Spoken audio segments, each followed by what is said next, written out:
Okay. Thanks, Charity, for that meditation. And it does seem like we're on the same wavelength here. Yeah, and what a beautiful set of questions to mull over. And I'm going to try to mull over some of the same terrain here. And maybe the first thing I want to say is something that's pretty obvious, which is we have problems. And we have problems in this country. And we have problems in our families. We have problems in our own home when it comes to how we treat the other. We have a lot of opportunity and a lot of, growing up to do when it comes to how we treat people of another race, of a different sexual orientation than we have. And we have a lot of, hidden shadows in our country that are coming to the surface. And for complex reasons, I'll try to come to a little bit later, but we live in an age where it's as if suddenly a lot of things are bubbling to the surface. And a lot of very hidden perspectives are coming into the mainstream conversation, we could say, which is a sort of roundabout way of saying something. And we have a lot of unfair laws in our country, and we have a lot of laws that work. And there's a constant and evolving conversation around these things. We have a tendency to do a lot of scapegoating. I'm just listing problems right now. Scapegoating like the other person is the problem. Or I would never do what the other person is doing, which is why I wanted to start with just a little bit of humor from Howard Thurman with the snoring incident. And we have what I'm going to try to take a look at, which is a conversation around purity, and which is a really religious conversation. Who's pure and who's not is where I want to go today. So those are some of the problems and issues, I think, that we face as an opportunity. One of the things we tried to do just before Christmas is talk about, I wanted to talk about, this is the end of the world. And what I meant by that was a certain way of relating to the word apocalypse, which means to reveal. Something is revealing itself. And in time periods where there's a lot of upheaval and a lot of revealing, we're faced with tremendous opportunities and challenges. And so I'm just echoing what I've said previously along these lines. And I thought this week was interesting. I often try to avoid, because I learned this from the former president, I try to avoid speaking always about what is most pressing in the news. Because have you noticed something like, as soon as something comes out of your mouth, something else has taken its place. And you're like, yeah, but wait a minute, I was just fired up like 3 minutes ago about fill in the blank, and now I have to be fired up about something else. So it seems kind of endless. But some things were coming up in the news this week, which is actually quite related to what Charity was talking about. I'll give you two things, and I'll try to relate it to a conversation around diversity. And that is, did you catch what Justin Trudeau said about the Canadian truckers? Did you catch what he said? You didn't? Oh, okay. Do you know there is a country to the north called Canada? Okay, all right. Well, Canada has a socialized medicine system, and they tend to be, until recently, seen as slightly more what we would call democratic socialist country, at least when it comes to health care, a lot like Israel in that sense. And so people tend to be compliant, except when they're not. And they issued a mandate. They wanted to make it mandatory to have a vaccine in order to cross the border, meaning that affected truckers. Because another thing maybe you don't know about America is if Canadian trucks weren't running, we'd be in real trouble. And you might be at home complaining about something, but when you wanted to order something online, like a new rug, you'd be in a world of trouble if it was not for this massive industrial complex that has really been, in some ways, a kind of well, I was going to say savior. That sounded a bit of an exaggeration. But in a world of a pandemic, when you're not supposed to be going places, much depends upon this infrastructure. So anyway, Canadian truckers said, we don't like the mandates. And so they got in this giant convoy and made their way to the capital. I challenge you to think of the capital of Canada right now. Okay, all right. So big Canadian fans here, eh? And anyway, here's the line that struck me. He said, well, the thing about the truckers is that they have unacceptable views. And I thought, oh, okay. What is this? What's happening? What's happening? And actually, my first thought was, this was like Hillary Clinton saying, basket of deplorables. All right, so political mistake, we could say. She better get on the phone and call Justin real quick. But it's very revealing. It's revealing. It's almost like you've heard of a Freudian slip. I call this a Jungian slip, where it's sort of like the truth accidentally comes out for a moment, and we have to look at it. And I'm not blaming him. Maybe I would have said the same thing. I don't know. I'm not a politician, and I already make enough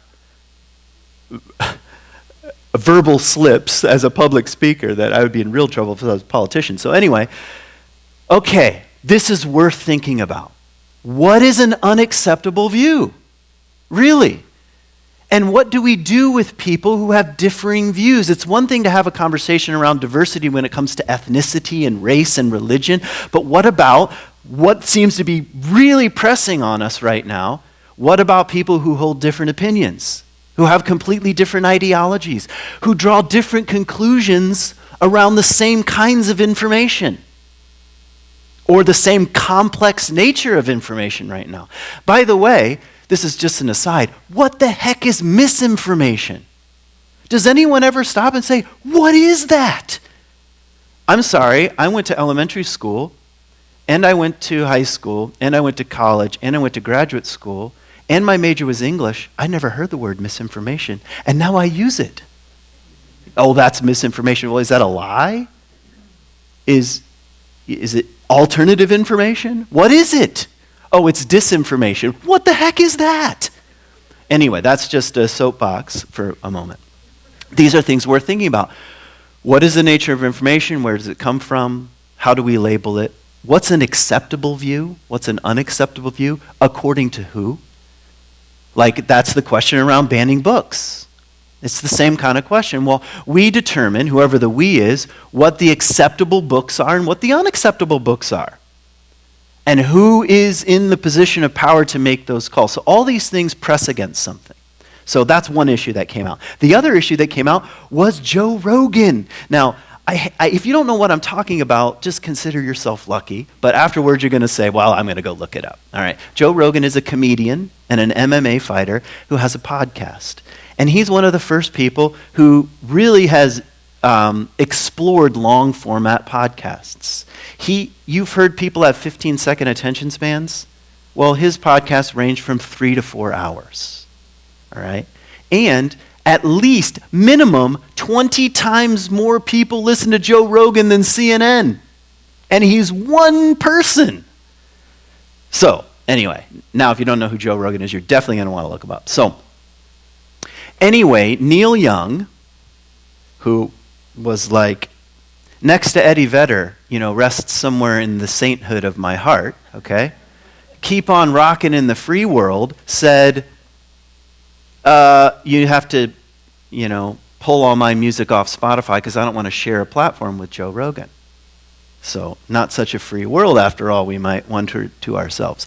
Anyway, I like these kinds of public controversies because it raises the same kind of question. What views are acceptable? What's happening in the public sphere? Who should have access to it? What levels of accountability are involved when you're in the public eye? When you're producing things that people consume, like media products or ideas? And by the way, if you want to know, Joe Rogan hosted on his podcast a doctor who is a well-qualified doctor. You can see. I decided instead of having an opinion on this before looking into it, which is what I normally do, I have an opinion on the front end. I thought, I'm going to listen to all 3.5 hours of this podcast and see what the big deal was. All right? I doubt if even Neil Young did that. All right? So anyway, it's actually worth listening to. It's very interesting. He's a well-qualified doctor. He holds several patents in MMRA vaccines. He's a virologist. He's not just some buddy in a basement, you know, a podcaster in the basement. So he's having a conversation about what's a vaccine, how does it work, what do the statistics actually say. He's vaccinated, by the way, this doctor. Joe Rogan is not. So they're having this kind of conversation about the efficacy and how information makes it into the public sphere. Very intriguing. And 3.5 hours. When was the last time you heard anything on mainstream media discuss something for that long? I'll tell you how long they discuss something, as long as a sentence is, and then they move on. Right? Okay. So, back to my question. How do we relate to what I might call diversity of thought? Other opinions, other ideas, how are they held in the public sphere? How should we hold them? How do we engage in these kinds of debates? I bet you wouldn't have to work too hard in your own family or among your own network to find people who think radically different than you do right now. Is that true? Okay. Of course it is. And that's becoming more and more a question of how do we want to hold ourselves as a culture. And I'll tell you something that really bothers me. This is, okay, soapbox number 2. Box number 1 was misinformation. Box number 2 is do not believe the lie that there is such a thing as a red and a blue state. These are tiny ways of framing something very complex. I'm not saying forget all your political views and, you know, if you're a Republican or a Democrat, just abandon ship altogether. No, you have your own convictions and you want to work toward your own party or whatever. Go ahead. But do you see how limiting that is? That puts everything into an A or a B. And it becomes very hard to then have what we would call a real, civil, meaningful conversation about anything. Because everything wants to get pushed out like this. This is something we know and we've been talking about here at C3 for some time, or I have at least. Okay, I have a list of other controversies that came up this week. But, I'll give you one more.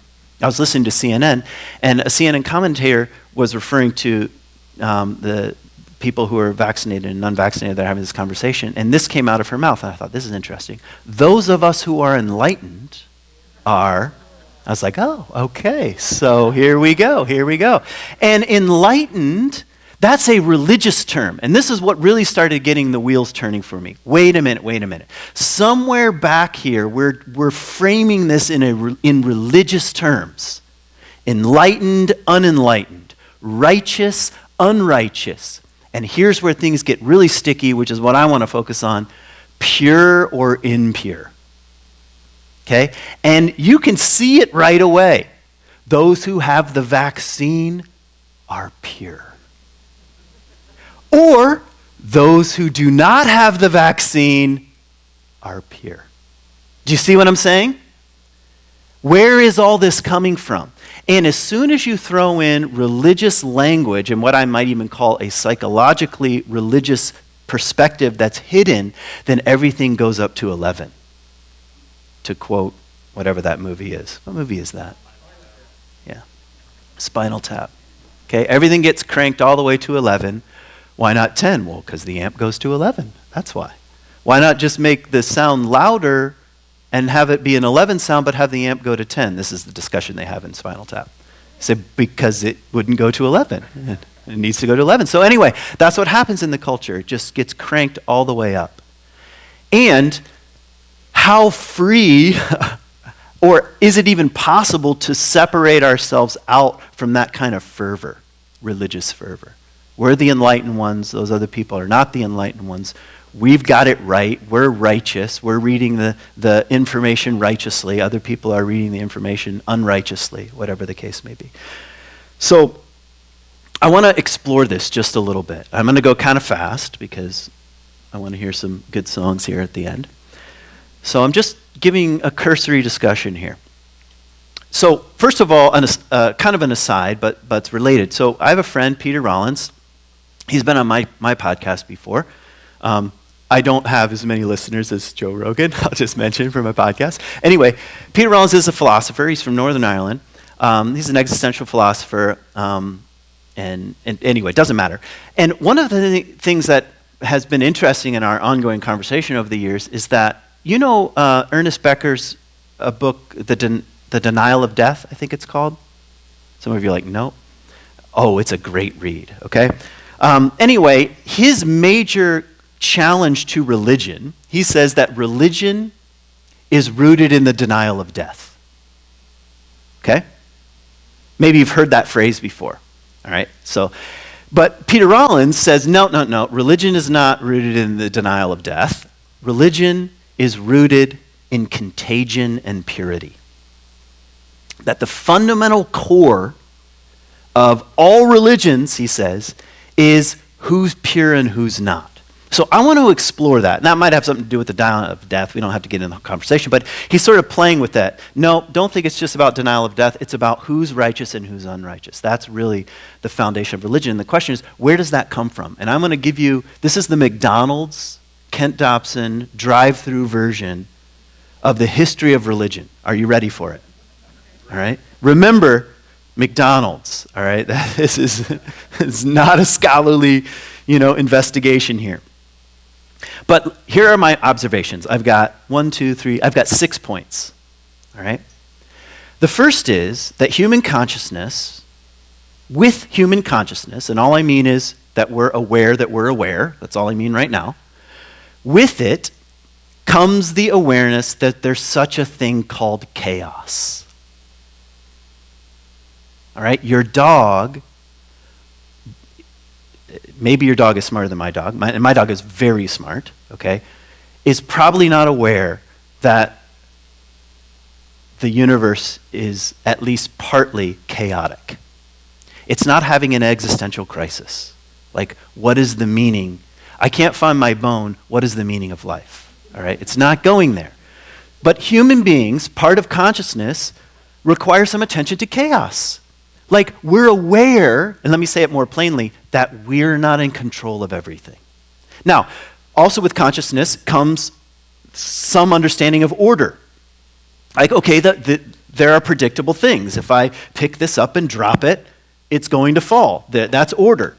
So we're in this conversation, the human conversation between chaos and order, period. It's like the yin and the yang. I forgot to mention these beautiful banners in honor of Phil that are hanging around here. One of them has the yin and the yang on it. I don't see it. It's probably out in the hallway. This is the darkness and light conversation. This is chaos and order. It's part of human consciousness. So the question, the human question is, what do we do with chaos? What do we do with it? Is there anything that we can do to control it or relate to it or even worry about it? Or do we just be like, well, well,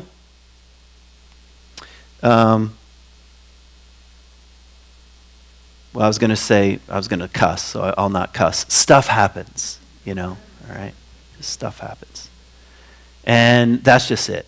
We're just go about life. And no, we want to, the ego especially, and also families and cultures and civilizations want to order themselves in such a way that they can limit the influence that chaos might have on their lives. Are you with me so far? Okay. So, let me give you definitions of what I mean by chaos right now, and just be brief. The unseen, the unknown, and disorder. Okay? The unseen and the unknown. Guess what? You don't know everything. You can't see everything. If I dropped you off in the middle of the ocean, you would be very, very, very afraid.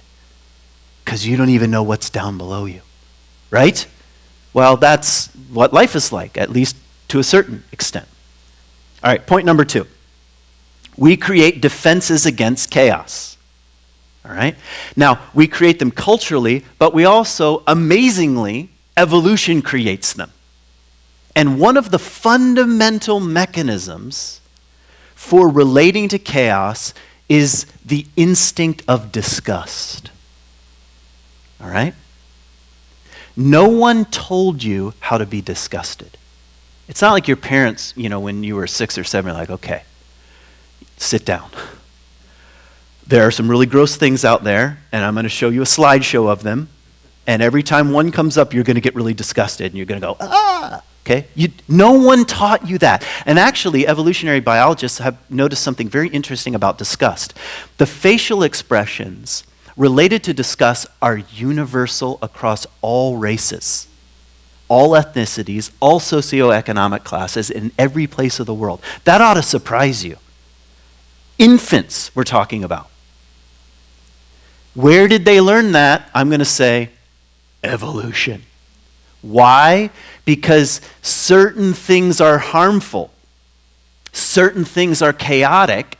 And if we have a watch out, this is gross, we might stay alive. Like what?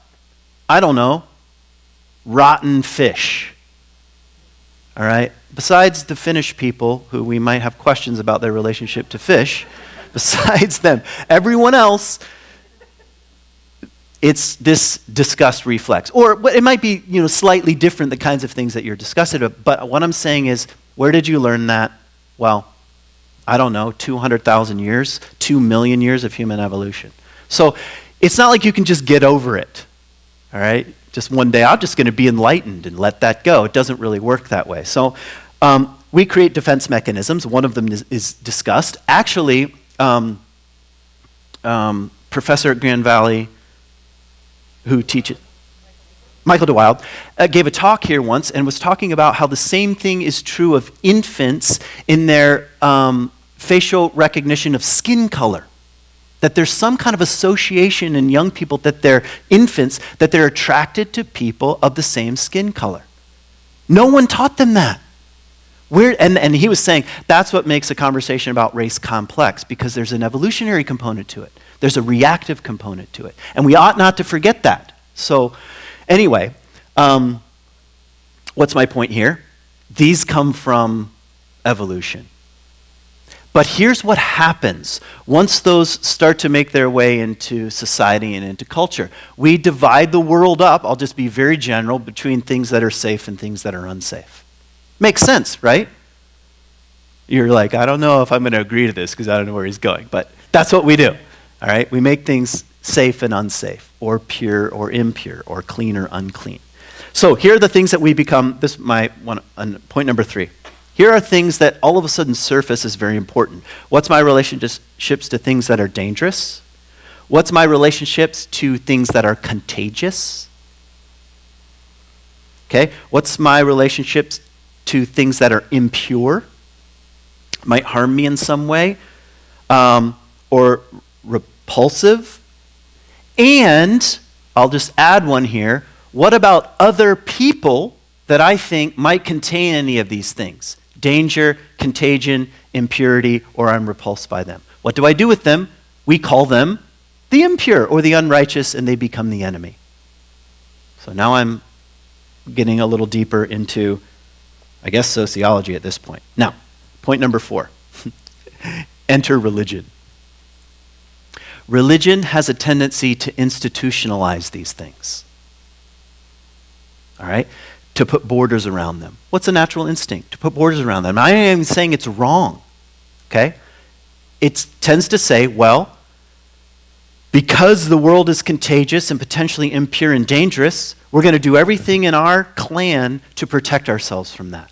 And we're going to have to put some additional rules around that. Am I making sense? The greatest example we have in human history comes from the Bible, because it's the most extensive collection of the thoughts of ancient people, the Israelites, around impurity and contagion. That's most of the Old Testament. Now, I could go deep into the rabbit hole, but I'll just give you one fun example, all right? So, about the time that the Israelites were coming into their tribal unity, they were living alongside a people group called the Philistines. Have you heard of them before? This is like Goliath was a Philistine, this kind of thing. And actually, for a while, that came into popular imagination as anyone who was a Philistine was like, that was like a put down. I don't know, it doesn't seem like a put down now, but at one time it was, all right? You're a Philistine, oh, okay. So why? Well, that comes from the dichotomy in the Bible. Now, we know quite a bit about the Philistines, not from their own writings, but from the Egyptians. Because the Egyptians didn't like the Philistines, and the Philistines wanted to conquer the Egyptians. They ended up in a tie, in fact, and they just sort of said, well, you live on the coast, we'll live down here in Egypt, and we'll have fair trade relations. That's the Philistines. Now, here are some interesting facts about them. The Philistines ate pork. They came from the Aegean Sea. They basically are Italians, all right? And they brought their pork with them. And they loved pork, and they're called the Sea Peoples. And here's something else that was interesting about them. They shaved the side of their heads like this, kind of like I do sometimes, all right? Or did anyway. Shaving the side of the heads. That's the Philistine look. So they're going around eating pork. They're shaving the sides of their head. It's very obvious what kind of clothing they wear. In fact, there are huge Egyptians reliefed, and we know exactly what the Philistines look like. And along come the Israelite people, and guess what? They said, Philistines are impure. And how do we know they're impure? Because they eat pork and shave the sides of their heads. So what are we going to do? We're going to not eat pork, and we're not going to shave the sides of our heads. That's the commandment in the Bible. It says, do not, actually in Hebrew it says, do not cut the corner of your head. Now that's kind of an odd thing to say. That's a direct translation. But you've seen the peyot, as they're called, in Orthodox Judaism. The long side curls. You've seen those? Straight from the Bible, from Leviticus. Straight from the context of the Aegean Sea in Canaan. And it had to do with who's safe and who's unsafe. We don't know what these people eat. We don't know how they live. We're not sure if we should be marrying them. And so to make everything crystal clear about who has unacceptable views and who doesn't, we're going to physically look different. So it will be obvious who's contaminated and who's not. Have I made sense? It's just the way religion tends to form. Why am I saying all that right now? Because I'm telling you something. We're not that sophisticated right now in the 21st century. We still fall into these same kinds of who's safe, who's unsafe. I'll give you an example. Don't tell anyone. Mask wearing. It's a public display. And by the way, you all know this, and we don't even want to admit it, and it's like kind of embarrassing. Anthony Fauci at the beginning said cloth masks don't work. And then he's like, well, just kidding. We should all be wearing masks. And then now it's like, well, actually, they don't really work. What? For 2 years, I've been saying, look at me, I'm safe. Now, I'm exaggerating a little bit, but I'm just describing how, from a psychological point of view and from a deep human point of view, we tend to fall into these kinds of traps. Who's safe, who's unsafe, who's pure, who's impure. Have I made sense so far? I'm almost done with my points. Number 5. I'm going to give you a definition of anxiety here. I better read what I wrote. This is my definition, Kent Dobson again. People aren't going to be tweeting this all over the world. But anxiety is a felt sense of discomfort that doesn't seem to have an obvious origin. That's more technically what anxiety is. Sometimes people say they have anxiety and they're just afraid. But they can say what they're afraid of, like, oh, I'm afraid of this or that. But they call that anxious. But real anxiety is much more like, I'm experiencing some very serious discomfort and I'm not sure exactly what it's about. Have I made sense? Now, all of a sudden, in the 21st century, a massive perfect storm came into the global situation and upped the anxiety.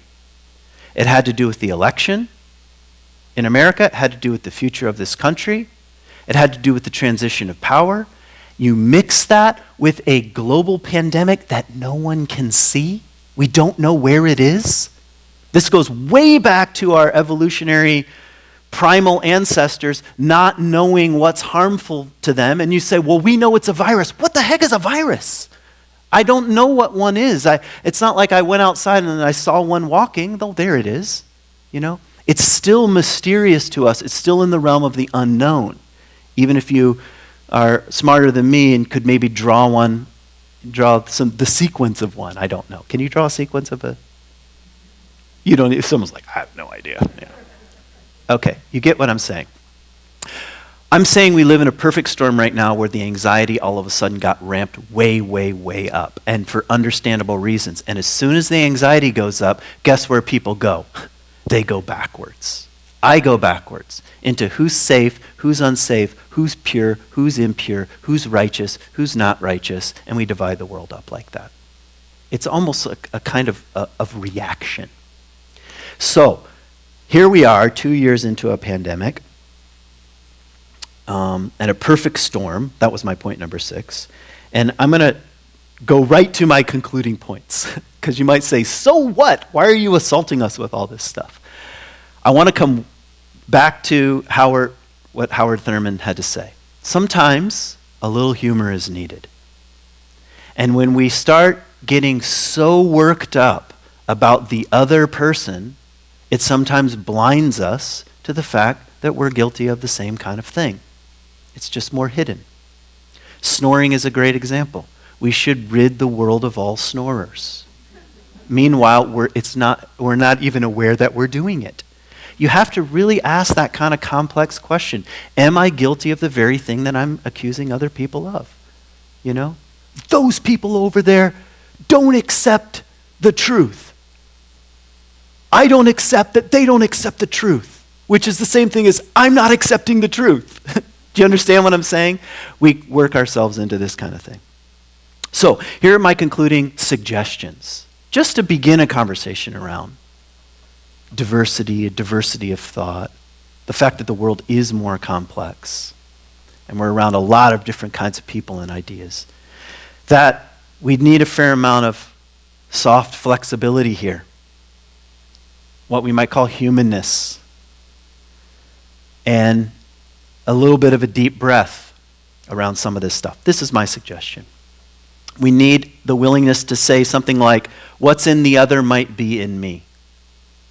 What's in the other might be in me. Maybe not in the exact same way, but in the orientation. Here's a very old-fashioned one, which I think is what Howard Thurman was sort of dancing around. Do unto others as you would have them do unto you. You know. Who's that again? Let me think. That would be Jesus. Who actually, by the way, Hillel said something very similar around the same time period, which he said, what is hateful to yourself, do not do to other people. That's Hillel. He's a rabbi.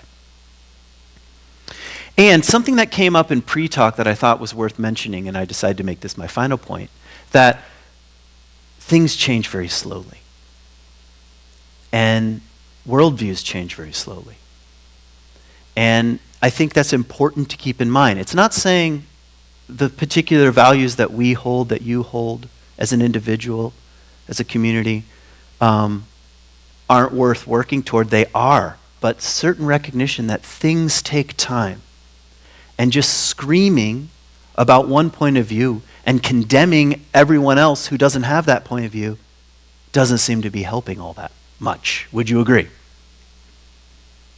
Let me see if there's anything else.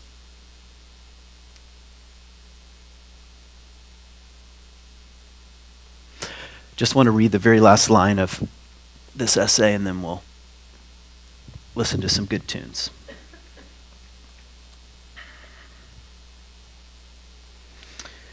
The only creative attitude toward the weaknesses or disabilities of others is quiet humility. A very direct, I think provocative thing to say. The only creative attitude toward the weaknesses and disabilities of others is quiet humility. What I condemn in others may be but a reflection of myself in a mirror. Thanks for listening.